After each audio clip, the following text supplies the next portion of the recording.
Real Madrid, meanwhile, they could only manage a 0-0 draw against Malaga at the weekend, and everyone's talking about Cristiano Ronaldo and the fact that he had 14 shots, didn't find the back of the net once. You could point to the fact that, yes, he scored 5 goals this season. However, all 5 of those goals came in just one game, which means that he hasn't scored in 5 other matches.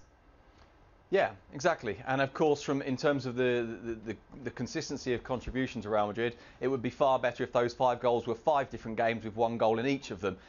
There's no doubt that Ronaldo is not quite settling into the way that Real Madrid are playing this season. It's not quite working for him. At the weekend, he had lots of chances, a couple of them very, very good chances. The others more kind of half chances. And I think it is something that's worth debating. We talked about this, didn't we, on the show, what was it, 3 weeks ago, I think it was a Friday night, and we said, well, look, tomorrow night he'll score a hat-trick, and all this talk about crisis will go out the window. But even then we were saying, but that shouldn't blind us to an underlying trend, which is that there are some issues to be resolved about what exactly his role is, how Benitez finds the right place for him within that role, and whether he is comfortable and happy about that. And I think we are seeing signs that this isn't to say he'll probably go and score 40 goals this season, but there are signs that it's not quite right at the moment. Is it position, or has he peaked, Sid?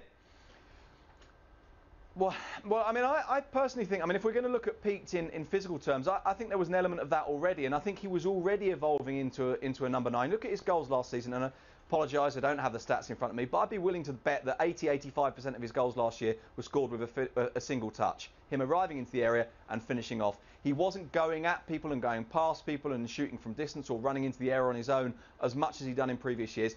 And I suspect that's because this is a very aware athlete, and a guy that was aware, I think, of his increasing limitations. Now, I know it sounds ridiculous to talk about limitations when we're talking about Cristiano Ronaldo, but I think he was aware of that. So I think the evolution was happening anyway. And I think what Benitez is trying to do is find the best way of fitting Ronaldo into that and try and make him a bit of a number 9. But of course, Ronaldo still wants the freedom to go out to the left when he can, drift in when he wants, and not be in the box waiting, rather be arriving in the box just